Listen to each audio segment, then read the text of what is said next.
వేదిక మీద ఉన్న పెద్దలందరికీ, వేదిక ముందున్న print and electronic media, photo జర్నలిస్టులకు, వీడియో జర్నలిస్టులకు నమస్కారాలు తెలియజేసుకుంటూ, మరి ముఖ్యంగా ఈరోజు ప్రభుత్వ ఉద్యోగులను, ప్రజలను విడదీసే విధంగా మొన్న రాష్ట్ర ముఖ్యమంత్రి గారు మాట్లాడిన మాటలకు అనుగుణంగానే మరి మాజీ ఉద్యోగ సంఘాల నాయకులుగా మేము సమావేశాన్ని ఏర్పాటు చేసుకోవడం జరిగింది.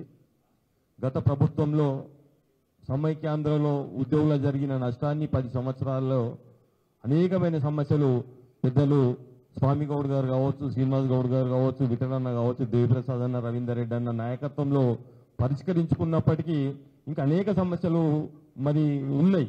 అయినా ఆ సమస్యలన్నీ పరిష్కరించుకునే దిశగా మరి మా ఉనికిని పుచ్చుకొని మరి ఇలా ఉద్యోగ సంఘాల నాయకులుగా టీఎన్జిఓలు కావచ్చు, టీజీఓలు కావచ్చు, మరి వాళ్ళందరూ పోరాటం చేస్తూ ఉంటే వారిని కించపరిచేటట్టు మాట్లాడిన అంశాన్ని మేము తీవ్రంగా ఖండిస్తూ ఉన్నాం.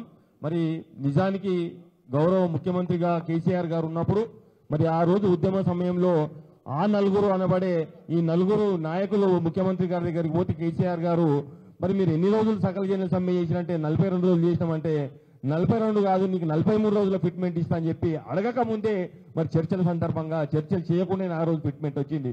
మరి సరిగ్గా రాజశేఖర రెడ్డి గారి పీరియడ్లో కావచ్చు, రోషయ్య గారి పీరియడ్లో కావచ్చు, కిరణ్ కుమార్ రెడ్డి గారి పీరియడ్లో కావచ్చు, మరి వాళ్ళందరూ కాంగ్రెస్ ముఖ్యమంత్రులే ఉద్యోగులను ఆహ్వానించి గౌరవంగా మరి కూర్చోబెట్టి సంప్రదింపులు జరిపి ఆయా సమస్యలు పరిష్కారం అయ్యేది. మరి ఇప్పటికైనా గౌరవ ముఖ్యమంత్రి గారు తలుచుకుంటే 5 నిమిషాల సమస్య పరిష్కారం అవుతుంది. మా ఉద్యోగ సంఘాలను పిలవండి, మా నాయకులను పిలిచి వారి సమస్యలన్నీ పరిష్కారం చేయండి. ఇలా పెన్షనర్లు అడుగుతా ఉన్నారు, అయ్యా మీ ఉద్యోగ సంఘాల నాయకులు మాట్లాడుతూ ఉన్నారు, ఇలా ఆర్థికేతరమైన మరి సమస్యలే పరిష్కారం చేయండి అని అంటున్నారు. మాకు ఆర్థికపరమైన సమస్యలే మా పెన్షనర్లకు ఉంటాయి. మాకు డిఏ వచ్చేనో మరి ఇలా హెల్త్ కార్డులు ఎలా 8/10/2023 నాడు మరి జియో 86 ప్రకారం ఎలా మాకు హెల్త్ కార్డులకు జియో వచ్చింది. మరి ఆ జియోని ఇంప్లిమెంట్ చేయమనండి, మా 5 డిఏలు ఇప్పియండి, మాకు 5% ఫిట్మెంట్ ఐఆర్ వచ్చింది, మరి ఐఆర్ పెంచుతారా, మరి ఇలా 2 సంవత్సరాల కాలం గడుస్తూ ఉన్నది, మరి ఫిట్మెంట్ నువ్వు మంజూరు చేయండి అని చెప్పి పెన్షనర్లు అడుగుతా ఉన్నారు. కాబట్టి ఇప్పటికే జాప్యం లేకుండా అన్ని సమస్యలను మరి గౌరవ ముఖ్యమంత్రి గారు ఇంటర్వ్యూని ఉద్యోగ సంఘాలతో చర్చించి పరిష్కారం చేయాలని చెప్పి కోరుతా ఉన్నాను. జై తెలంగాణ.